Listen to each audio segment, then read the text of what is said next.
Hello everybody, this is Dr. Novak. I'm going to do a video today, more of a lesson video, a little bit of microbiology that should be known where other people don't tell you this, but it's interesting to know and understand microbiology of an aquarium and of soils. And manufacturers like to use some clever words. Amazonia soil, for example. I think ADA uses that word, Amazonia. And if you pick up a bag of this soil, the first thing people will talk about you'll get the fluvial stratum soil. And the first thing you talk about is already got nutrients locked in it.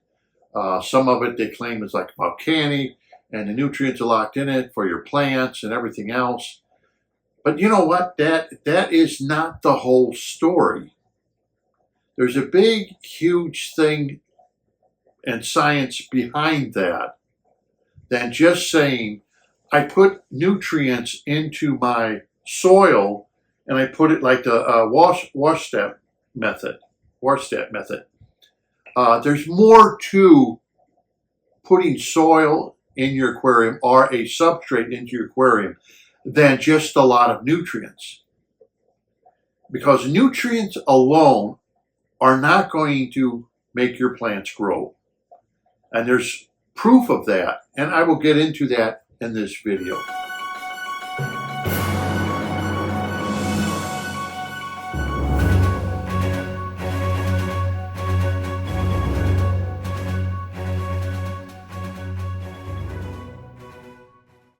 Today I'm going to get into the soil, but there's more to it than what hobbyists understand, and you could have a very fertile soil and not have good plant growth.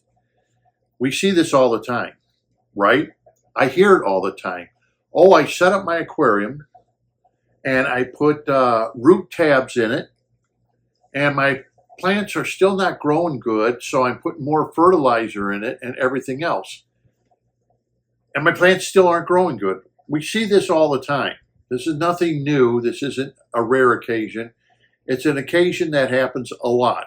So people feel they need to have very fertile soil, Warstat method, that this is the only way to grow plants. But what they forget is a very important factor before your plants are going to start utilizing nutrients from the soil. We all know that these soils can lose their nutrients also. Over time, it could be a short time, it could be a long time, but they will lose their nutrients. So what keeps things growing in the soil and why, even if it seems like the soil may become exhausted? But a lot of new aquarists start their tanks out, they put food in the soil right away. The plants cannot utilize that food right away, and their tanks come up with all kinds of problems. And they think, well, my plants aren't looking that good, so right away the fertilizers start. And when they start doing that, that also can mess up their tanks. If they're not using, let's say, CO2, the right kind of bright light, CO2 correctly, and they start coming up with problems. And I know we see a lot of videos of people making these gorgeous fish tanks, pumping 30 parts per million of CO2 into them to make them gorgeous. And people want to replicate what they're doing, not understanding there's more science behind that, and I'm going to get into that. So there are manufacturers out there that make soils. We know Fluval, ADA, all kinds of companies make soils for aquarium. And they even go as far as saying Amazonia soil. That's the name they call it.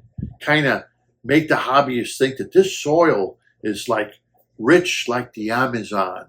And if you put it into your aquarium, your plants are going to grow unbelievably. Well, there's a lot more science than just having fertilized soil to make your plants grow if you want your plants to grow. This is what they don't tell you, and I'm going to get into it. When we talk about Amazonia soil, or the name that they're using, what they're kind of telling you is they're making Terra soil. And Terra soil is probably something a lot of us, or I could say a lot of people have never heard of. That Terra soil is Amazonia dark earth, it's otherwise known as, or Amazonian black earth soil. These soils usually may carry a carbon source in them, and they were developed 8,000 years ago by the indigenous people of the Amazon. Okay, the Aztecs, the Mayans, stuff like that. That's when these soils came about, 8,000 years ago. So they're nothing new, okay? But there's more to them than just mixing A with B and some carbon and you come up with this great soil. There's more to that than just that. More to it than in our aquariums when you buy a bag of soil or you're going to make a wash stat method. There's more to it in order to grow plants. Because I have shown that you can grow plants just if you use a clay source. And I've proven that in my aquarium with my little experiments showing you an open cell basket where the plant grew not only on top, but all over the sides and everything else. I proved that, and that had nothing in it. But the plant grew with absolutely no nutrients. So in other words, it wasn't being grown in Terra soil. It was just being grown in clay, basically. Kitty litter, or whether you want to use another soil or something for your substrate. So that was to make people think like, how does that happen? It's not a high nutrient soil. It doesn't have anything in it to benefit the plants. So how are the plants able to grow? Well, there's more into that than what you think. And what we have here when they make soils, we have anthropogenic soils. Anthropogenic soils are being made, and because of that, there's things that they forget to tell you when they make these soils. Okay, but let's go a little bit of history with the Amazon. In the Amazon, they actually came up with these soils because the Amazon jungle wasn't that fertile. It isn't that fertile. And you've got to remember, back then, they had to make the soils fertile to feed people. But what people don't understand, like, for example, in the 16th century, London had a population of about 50,000 people, which is a lot of people back in the 16th century. At the same time, 16th century, the Amazonians had 20 million people, with little break-offs of all those people of 100,000, 150,000 people, 2 to 3 times more than what London had. They had to feed those people, so they needed a very fertile soil to feed those people. Lots of things they did is they developed this soil, this Terra soil. They developed it. It's got carbon in it, but there's more to it than just that, making a rich soil with carbon in it. You just can't take a soil and throw some carbon in it and say, oh, I have Terra soil. There's more to it. I'll get into that. So not only did they do that, these intelligent people, but they made what is called a hyperdominant environment. Now, a hyperdominant environment meant that they added stuff to the environment that did not belong there, okay? And that means it is man-made. Man has put that there. And like we all remember, if you I don't know if they teach it in class anymore, about Johnny Appleseed, went around with little apple seeds and planted apple trees throughout the United States. Well, that would be a hyperdominant plant because the plant didn't originate in that area. Johnny Appleseed planted a seed to make a plant grow in an area that didn't belong there. So that's what the indigenous people of the Amazon did. They literally made a jungle that has plants in it that didn't belong there. They were that intelligent. So you wonder, okay, if there's more to these soils than that. But what's not explained to you, even though these are very rich soils, is that these soils that they made are based around what is called Bicore, only mean biological carbon soil, but it also means bacteria soil. And you can take a handful of this Bicore or Terra soil, and that's 8,000 years old. And you can put it in, let's say you can add it to barren soil. You can add it to barren soil, and it will then instantly fertilize that soil. And you're probably scratching your head, oh, wait a second, 8,000-year-old soil. Aren't the nutrients all used up out of that soil? Okay, we're going to get into that. When people sell you a soil, whether it's ADA or whatever, or whether you make it out of dirt, which I have made in my aquarium to show you, 100% Miracle Grow. Has a lot of nutrients in it, a lot of nutrients. But the plant did not grow any better than the plant that was in kitty litter. And doesn't that make you think why? So why is the plant not growing better, far better than in kitty litter that has no nutrients at all? Did you ever think that experiment, why I did it, to teach you that? The whole experiment was to show you that manufacturers and these YouTube channels sell you soils without your knowledge of knowing what really makes the soil a soil, and that is bacteria. Without bacteria, the soil is not going to be any good to anything, not to your plants or anything else. In fact, it's been shown that you could saturate, let's say you could saturate your lawn, flood it, oxygen stops, the plants will die, bacteria goes away. Soon as the water all goes away, dissipates, the oxygen comes back in the soil, bacteria grow back immediately and make the soil fertile again. Without bacteria, like in your lawns or something else, to eat up what is there, you're not going to have a very fertile soil.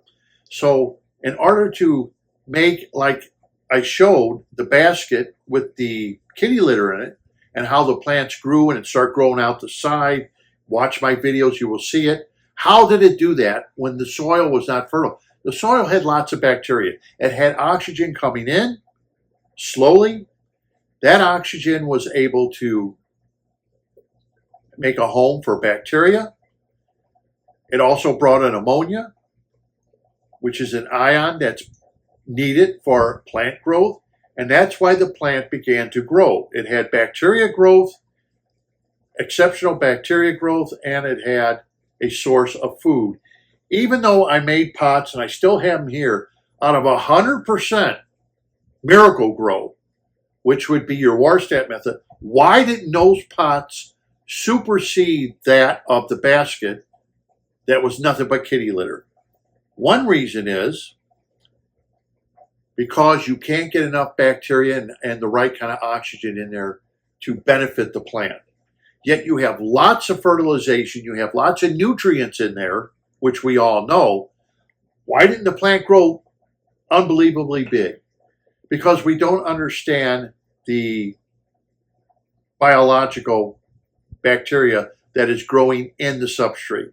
This would explain a lot. Person sets up their aquarium, they turn around and put root tabs or something in their substrate because they don't want to buy one of these products, man-made products, to put in your aquarium as a substrate that benefit plants. And they put this root tabs or whatever, get the substrate fertile, put their plants in, and then they complain that, hey, my plants aren't growing.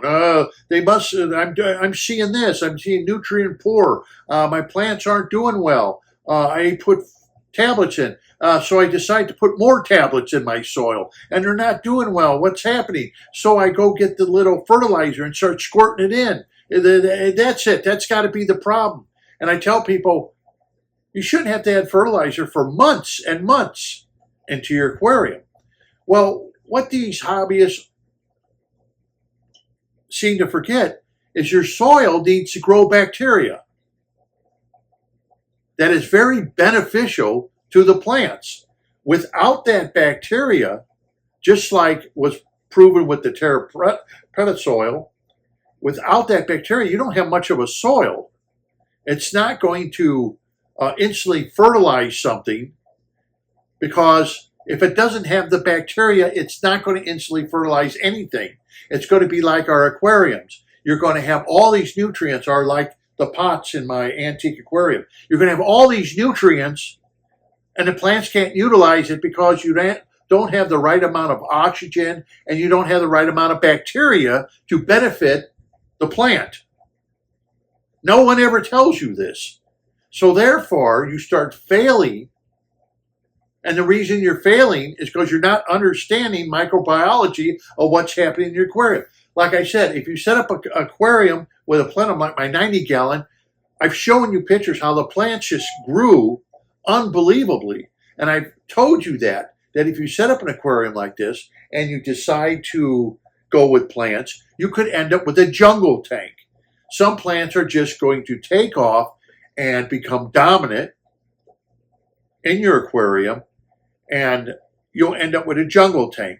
The reason is not because your substrate is so unbelievably fertile, it's because you grow the right kind of bacteria in that soil. Now, anyone who knows agriculture, anyone who's using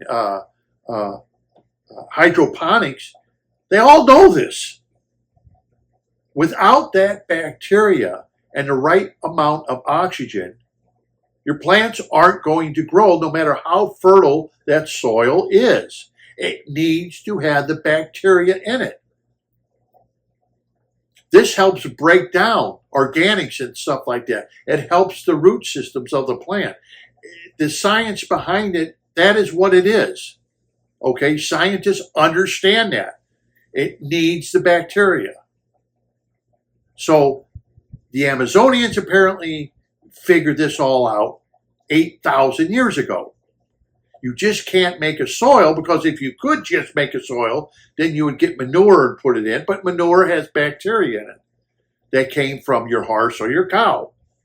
And this is one of the reasons why it helps your plants. Not that the manure itself, but if it had zero bacteria in it, your benefits are lessened. So when you set up an aquarium,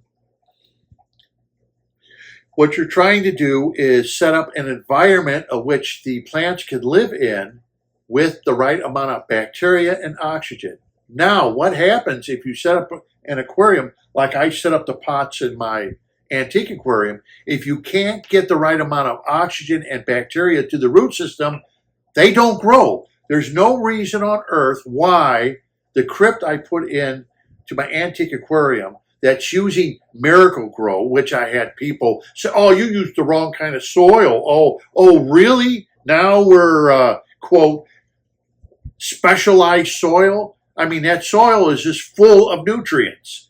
We know that if we add that soil to our plants are supposed to grow bigger, our terrestrial plants. But all of a sudden now, that's not the right kind of soil. It doesn't work. It was made to grow plants. That's what Miracle-Gro. That's why I used it. It's full of nitrogen and phosphates. It's full of it. So why is my Crip not as big as the Crip inside my 90-gallon? where I didn't use any soil except for, I used the fluval substrate soil. That's what I used in that. What about the goldfish aquarium, where I'm using sand? Very little nutrients and stuff in there. And my Crip in there is better than the Crip that's growing in the pots in the antique aquarium. Well, that's because nutrients are being blocked off. So even though it's at least 4 inches deep, the soil, and it's nutrient-rich soil, the plants should be growing like banshees, and they're not. Even if I have CO2 and I put CO2 in there, they're still not. So a lot of hobbyists would bitch that, well, the soil needs more nutrients. No, the soil needs bacteria. And when you block off the intersection of topography where fluids can move in and out of your soil, you block off your bacteria growth. Now, everybody knows that if you make a deep substrate and the bacteria growth can't get in there and grow correctly because you are also blocking off nutrients and oxygen for those bacteria. Once you block off oxygen and block off the intersection of topography of fluids moving through easily, you come up with fermentation or hydrogen sulfide. We see this a lot in the ponds where people will plant a water lily, let's say, and they will plant it in mud in a basket. And we will see that the plant will grow. And then after a while, the next year maybe, the plant will grow smaller. Well, okay, right away what we need here is we need more fertilization. So right away, the first thing they do is they'll take the pot and put in fertilizer tablets, not knowing that the rhizome to the water lily is starting to rot away, turn black, and cause fermentation, hydrogen sulfide. Because the dirt is not allowing nutrients to get into it, and you have to keep adding more and more nutrients to the pot. Where people were shocked to see when I made a basket, same as they did, out of kitty litter with no fertilizers and iron, that years later, the plants were still coming out beautifully green, big, without fertilizer. People would say, oh, how come your plants are growing so good? What kind of fertilizer do you use? Don't use any. And they were shocked to see that their plants aren't doing that good, and they need to keep adding fertilizer tablets. And they would look at a BCB basket in a pond and see how well the water lily was doing and flowering without any fertilization at all, because they weren't understanding about fluids moving in, nutrients moving in to feed the plant, and bacteria growth. They forgot about all that because it was beyond their comprehension. They were never told about that. You just can't take a water lily, throw a tablet in it, and then a water lily, put it in a pot, and say, okay, it's going to grow, without constantly feeding it to produce a beautiful plant. Where we had hobbyists who use a BCB basket, years and years and years of plant growth, to the point that some of the hobbyists, after 2 or 3 years, literally had their rhizomes growing out of the basket, and they had to transplant the plant. It just outgrew the basket. Where the other hobbyists who had a BCB, they didn't use a BCB basket, but they had dirt, had to keep adding fertilizers to it to get their plants to grow, and they weren't grown as profusely as the hobbyists who had a pond with a BCB basket. Why? So it's not the case of adding more fertilizers to your substrate. It's a case of having fluids flow through your substrate correctly. Biological, meaning bacteria growth, has to be there. Oxygen levels have to meet the requirements of the plant so it can take in nutrients correctly. The plant has to grow profuse hair roots to take in the nutrients that are coming to the root system. if you block the Liebig minimum law states that any nutrient that is missing, the plant will suffer. Well, people keep thinking, well, I got to add more fertilizer, not understanding there's more science behind that of why a nutrient could be missing, because you're not getting into the plant like it's supposed to be. So they keep squirting the plant. Or the people get, well, they get disenchanted and they realize I can't grow this plant, I can't grow that plant because I'm not using CO2, I'm not using it at its fullest, I don't have the right kind of lighting. And a lot of plants don't require that, or they don't require as much CO2 as we're pumping, because what we're doing is pumping all these CO2 into the plant, a planted aquarium. We see these plants growing profusely. Well, your plants are bolting, and before you know it, the plants start dying. And you cut them back, they may grow, you cut them back. Before you know it, they're not growing like they used to. Oh, okay, I need more nutrients. And it's not that. It's just your substrate doesn't have the right oxygen, doesn't have the right bacteria to break down what the plant needs to use its nutrients.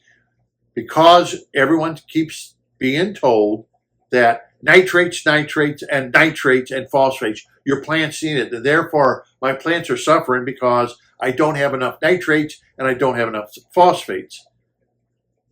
This is what you're being told. It's a big lie. It's not the truth. The truth is, just like the Amazon forest showed us, Terra soil, we learned that this soil, it's a mixture, but it's because the bacteria that it grows is able to fertilize or, have a biocore to it that could biologically fertilize barren soil. And they found out, scientists found out, now that this is the scientific proof, it was the bacteria that it grew. And that bacteria now goes into unfertile soil, attacks that soil, and starts breaking it down. Duh. Scientists have found that. So it's not that the soil has all these nutrients. The bacteria is what you want to bring into other unfertile soils. It goes into the soil. It starts breaking down the soil. It starts adding nutrients to the soil so the plants can use them. Boy, oh boy, that was 8,000 years ago. The same thing's happening in your aquarium. Now, everything I'm saying, you can look up. But this is what your professor will teach you in college. Exactly what I have just taught you here. So you got a free college lesson here. Exactly what I taught you here. That soils, even if they're high in nutrients, as such as the experiment I showed in my antique aquarium, does not guarantee your plants are going to grow profusely and big. It does not guarantee that. All it's going to do is, if you add more and more CO2 to it, you're trying to force the plant to grow with a lot of CO2 to it, lights. But just because it's a fertile soil doesn't guarantee anything unless you can get the biological activity in that soil happening. And that is extremely important, because without that biological activity, your plants are not going to grow as well as other aquariums and things like that. So you will always get the person who has great plant growth and everything. Look at their soils are usually thinner so they can get oxygen in there, so they can get the biological activity started, so their plants should start bringing in nutrients and oxygen into the substrate. When you use a plenum, you're automatically bringing those nutrients into the aquarium, which is needed from oxidization. Okay, those nutrients from oxidization come into the soil. The bacteria can't attack it. you grow a full bed of bacteria that benefit the root systems of your plants. So why is it, like in my 90-gallon or in the goldfish aquarium, I have plants starting to grow and they've never been fertilized? And you see it. You'll see people say, oh, I use no fertilizers and my plants are growing. That's the reason why. They don't use any fertilizer because nutrients are able to get into their substrate some way, somehow, and they're able to take the nutrients that are being produced in the aquarium through oxidization, fish waste, stuff like that. And that oxidization, those what it would, fish waste, is being oxidized, broken down, going into the soil, bacteria is attacking it, it's breaking it down. That's giving the nutrients to the plants, and therefore you get the hobbyist who says, I got beautiful plant growth and I don't add any fertilizers. So the proof is the same as with ponds. BCB basket, the plants grew great, no fertilizers. Same basket, planted up with dirt, needed to be fertilizer tabs. They sell them for all plants. After a while, they had to add more fertilizer tabs. The BCB basket grew the plant without any fertilizer. It flowered beautifully. It did everything, but it helped clean the pond. Where the basket that you added fertilizers to, they're not going to help clean the pond because all their nutrients are locked up in that basket, and there's no reason for them to work to get nutrients from the pond. BCB basket did. It's got to work to get nutrients from its surrounding environment, and this was proven time and time again. Think about it. Why did it work? 2 baskets. One has nutrient rich, the other one nutrient poor, yet the one that had nutrient poor, supposedly those water lilies grew beautifully, beautifully green because they had the laterite in it, the iron source in it, green. They flowered profusely to the point where the rhizomes would just grow out of the baskets because you gave the plant what it needed. It's no different than our aquariums, okay? So that's it for this video. I hope you understand a little bit about how these manufacturers are making soil, how they're trying to mimic the Amazonia soils that are out there, which is nothing more than Terra soil that the Amazonians came up with 8,000 years ago. And one thing with these soils that they seem to forget to tell you, these nutrient-rich soils, and a lot of manufacturers make them, is without the bacteria growth, they're pretty well useless. You've got to have that bacteria growth because these soils are just going to become nutrient poor very, very quickly without that bacteria growth. That's why you have these soils that are 8,000 years ago, the Terra soil, 8,000-year-old soil that can instantly fertilize barren soil. Bacteria, people, that all boils down to bacteria. How important bacteria growth is. It's not just fertilizers. As I explained to you, can be proven in ponds. It's not just fertilized soil, as I proved to you in my antique aquarium. It's not just highly fertilized soil. There's more science behind why plants grow so much better than other plants, and understanding how nutrients get to the plant roots. So that's why I suggest slow-moving plenums. If you're going to make a plant aquarium, it works great for plant aquariums. If you're not going to use plants, it works great anyhow because the nutrients can get to the soil to create bacteria. And that's what we want, bacteria growth. That's what makes your biological filter. And therefore, you don't need to keep adding more and more biological filters to your aquarium. You already have one. So you don't need sponges or anything. All you need is mechanical. Saves you a lot of money in the long run. Until next time, this is Dr. Noah. Happy fish keeping.